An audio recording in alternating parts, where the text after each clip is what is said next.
I mean, it's an excellent question. The tools and maybe the actors are different.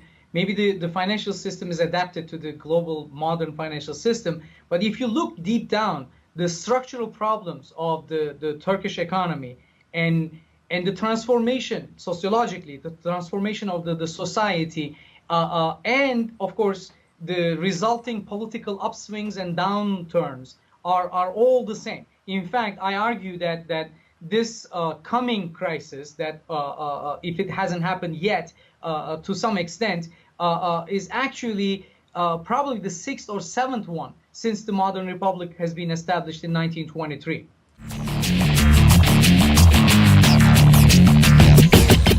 Let me use a simple example that I use for my undergraduate students.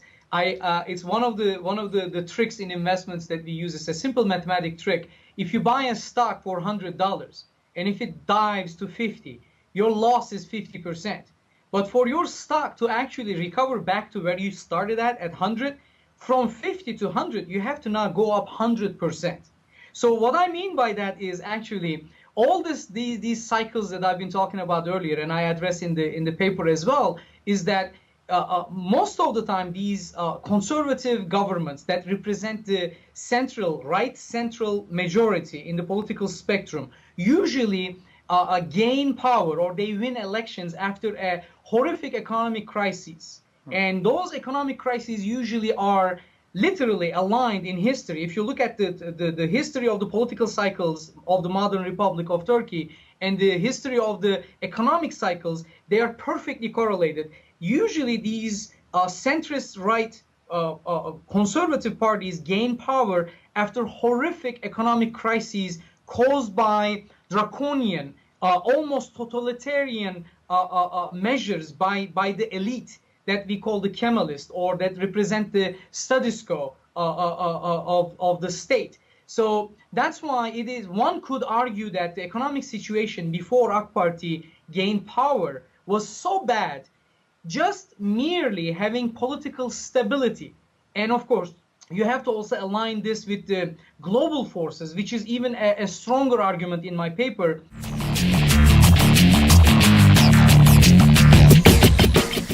Remember, in 2008 and 2009, the worst financial disaster of human history happened in the United States.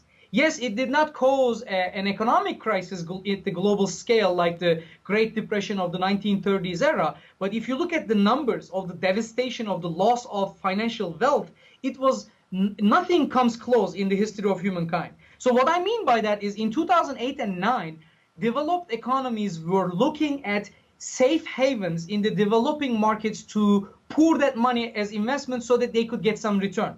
And Turkey, under AK Party regime, presented an amazing, invaluable safe haven as a Muslim, democratic country trying to engage with the European Union in its bid to become a full-fledged member. That was amazingly valuable because Turkey was presenting an investment alternative which was 3-4 times better than anything in the developed world, but also an emerging market. So that money poured into Turkey, which AK Party not so wisely did not use for education, did not use for infrastructure projects.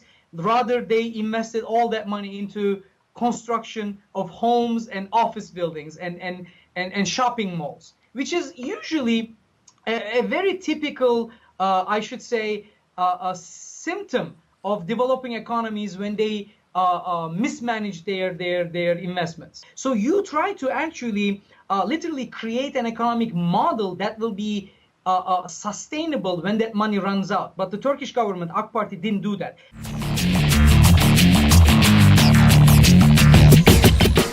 And there are two reasons why they did that.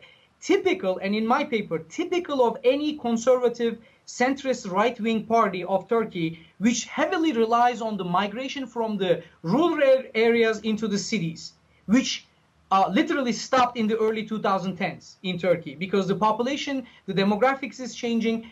Number one, there aren't enough people coming from the village side, countryside to the cities. Number two, Turkey is also aging now. Turkey is not that young, vibrant society where people have 2-3 children. I mean, families are smaller People don't have children because now mom and dad also work. These are all things that are changing in the demographics of the country, sociologically, politically, and of course, as a result, economically. So the decline started in 2012. And it is, again, no accident, these global forces. And when I say, I don't mean as a conspiracy theory, all these global evil outsiders. I mean literally the money started flowing back to the developed markets. In 2012-13, United States Federal Reserve policies, they started seeing the upswing in the market towards the end, or actually, I should say, at the beginning of the second Obama term. And Europe started also seeing some signs of production capacity increases.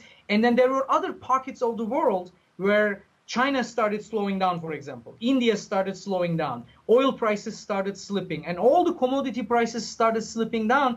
And Turkey just got caught unprepared because the AK Party government did not do the right thing with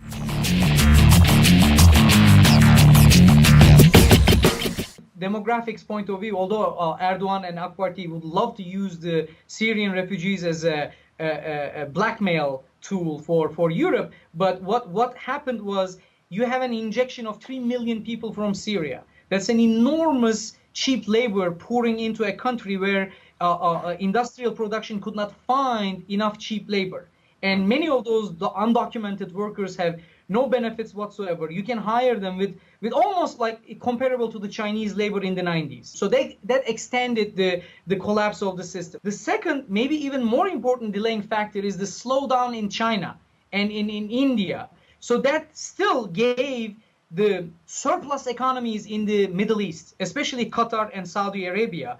They want to convert their dollars, the surplus, into something other than almost 0% yielding US treasury bonds. So they need to put that money in some place, which they chose Turkey as for their prime real estate investments. So there was still some money coming in, but not into the production cycle, but rather into the rentier cycle, what we call is just simply a real estate bubble right now. That's why the country does not see inflation numbers in as bad as in the 90s, but the last number that was announced yesterday by even the official number is 11.3%, which is horrendous if you think about what has happened to Turkey when it had double-digit inflations in the past.